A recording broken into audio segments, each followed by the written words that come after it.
turned the mic on. That would be good. Yes, there's my green line.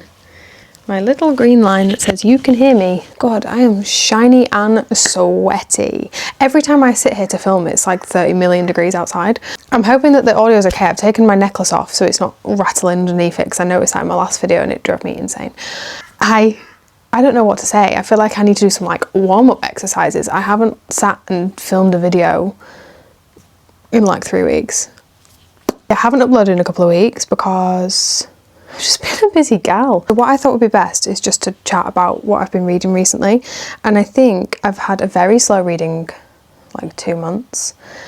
I've just really been book hopping, first of all, which is not something that I usually do. I'm not mad. I'm really not mad about it though. I kind of like it.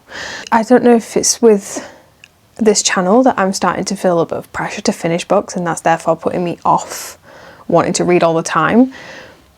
But I just think it's okay to be a slow reader. Okay? Everywhere else on the internet, that is not okay. I don't know what's happened, that people have kind of lost the element of reading to enjoy the story, reading to expand your mind, understand characters, and now it's each book is a statistic. How many pages have you read? How fast can you read? How many chapters have you read?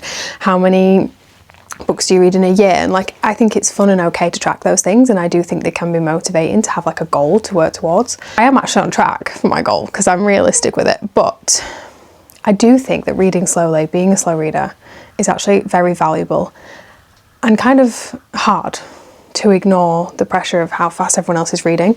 Because the last book I spoke about was Wild Sargasso Sea by Jean Rhys, and I finished that on the 30th of June. Today's date is the 12th of August.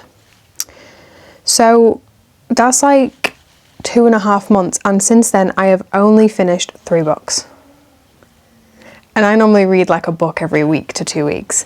However, which I'm going to speak about, I have got a pile of books I am in the middle of. Like I said, I've been book hopping. So the first one that I actually finished after reading Wild Sargasso Sea was White Teeth by Zadie Smith.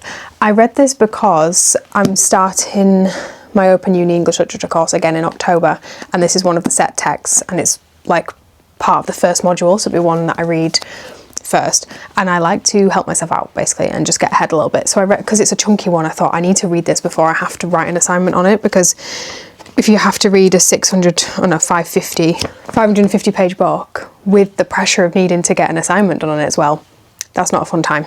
I gave this 3 stars. I did enjoy it. It's not like anything I've read before. It's not my usual genre. I do think that she's an incredible storyteller. She writes amazing characters, really believable, realistic characters.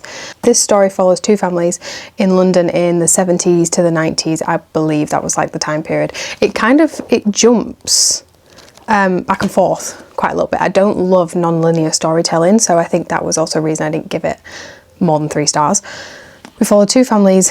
The father figure in both families are friends, and that's how these 2 families are connected, and we're basically looking into different cultures, how immigrants are treated in the UK. It's very, very interesting.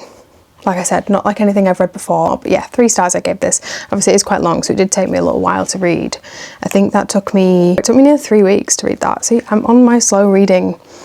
I don't know. Then the next one I read after that, I haven't actually, well, I have got the physical copy, but it's at the bottom of my book stacks and I'm not getting it out because I had my nails done yesterday and I'm not chipping them, trying to pull a tiny, teeny, tiny little book from the literal bottom of the stack.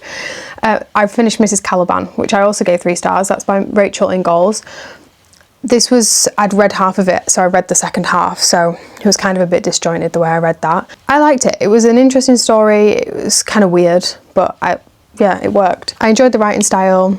I would probably recommend it, but there's nothing to write home about. Then I read, which I just finished, Anthony Bourdain's A Cook's Tour. I haven't read Kitchen Confidential, but I definitely will now. I only read this one first because my partner told me to. I've seen like some episodes of the TV show. I loved this. I gave this 4 stars. He's an incredible writer. To say that it's not his profession, he's a chef. He's an incredible writer, very raw and realistic. Just wonderful. And I think because I have travelled to quite a number of the places that he spoke about in this book. I felt like a deeper connection to it. I understood what he was saying, what he was talking about. I could kind of like smell and feel the things that he was mentioning. It's brilliant. If you like food and you like travel, this is your guy. It's great. It's really, really great. I loved this. So that is actually all I've finished. That's all I've read in 2.5 months, but that's okay. I have got 4 books here that I am dipping in and out of.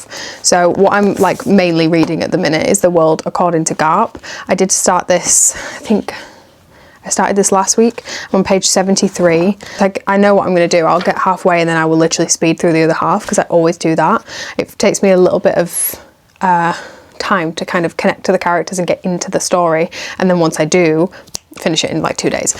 So yeah, I'm on page 73, but I'm enjoying it so far. This is the first John Irving novel I've read. I have about 5 of his books, but I haven't actually read any. Anna Wallace recommends this quite a bit, so I always trust her recommendations. So I thought I would start with this one. I'm enjoying it so far. I like his writing style. It's very blunt and, how would you describe it? It's not flowery.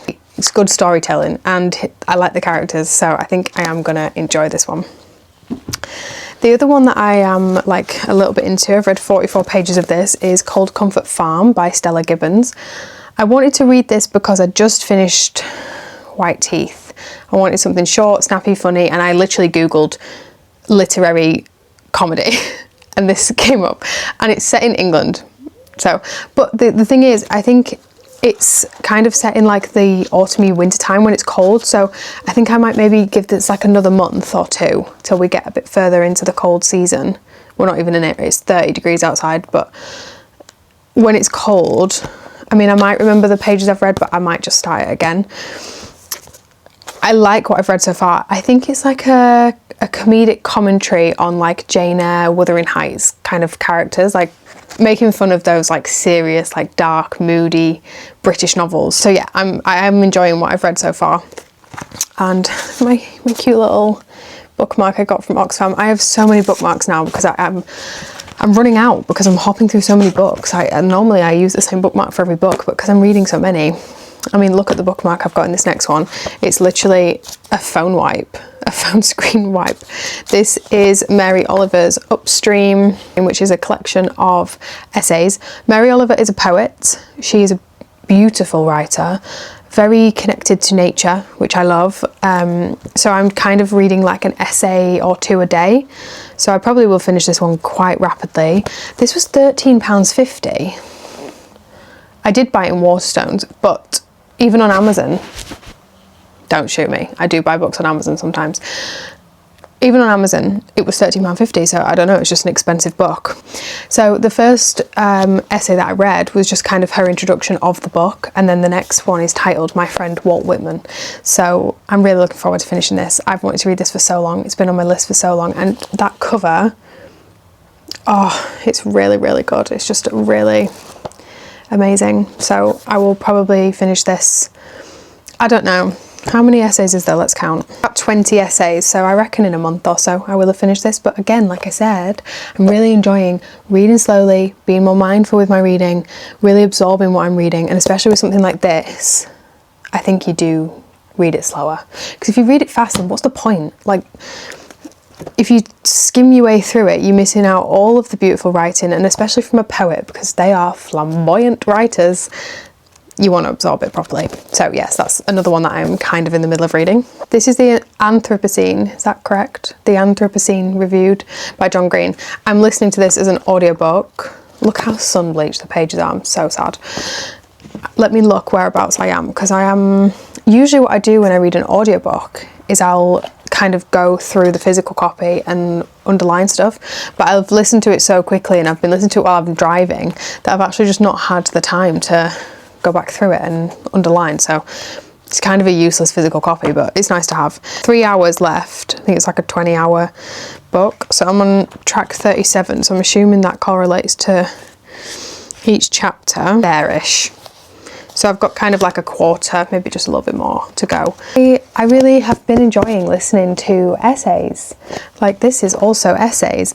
And I have Calypso by David Sedaris. There's another David Sedaris that I've just added to my want to read actually. That is, I think it's his diaries, what's it called?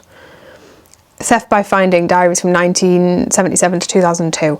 So that's another David Sedaris. I have got the physical copy. I want to listen to Trick Mirror by, is it Gia Tolentino? I think my eyesight's not that great. I also would like to listen to / read some Susan Sontag, Joan Didion. I've tried Didion's work a couple of times. I've tried Play As It Lays, didn't like it, couldn't get on with it. I'm not a big fan of like the messy woman character like archetype, which that kind of felt for me. And I also tried, what's the other one I've got over there? I think it's her first, Slouching Towards Bethlehem. Couldn't get into that either. Maybe I might try Blue Nights or A Year of Magical Thinking, but I think I'd probably like tandem listening and reading. But yeah, essay collections I think might be my new thing. I think if I was to write a book, I would write an essay collection. I don't know what I would write an essay collection about, but like this one, this is kind of just like whatever he wants. It's just like random stuff. Essays on a Human-Centered Planet is the like tagline, but I've really been enjoying it. John Green's just like a classic, isn't he? Everyone read, what did he write? Fault in Our Stars, Paper Towns, Looking for Alaska. He was the shit in like 2014, I want to say. So yeah, that's really what I've been reading kind of in the middle of.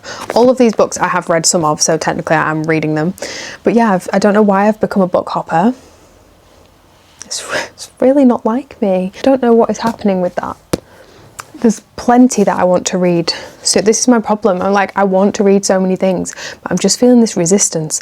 But instead of fighting against it, I'm just gonna sit with it and allow myself to be a slow reader. I think with how much pressure there is in like the society that we live in now, everything is fast. There's a lot of pressure to hustle, and I'm just not about that.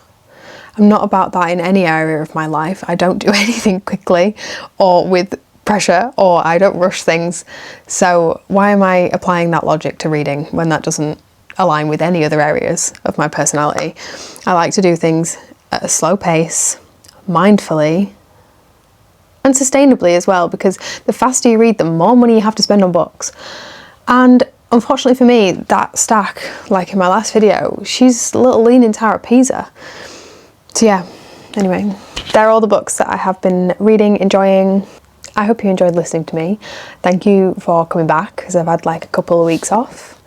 I'll see you in my next one. Bye.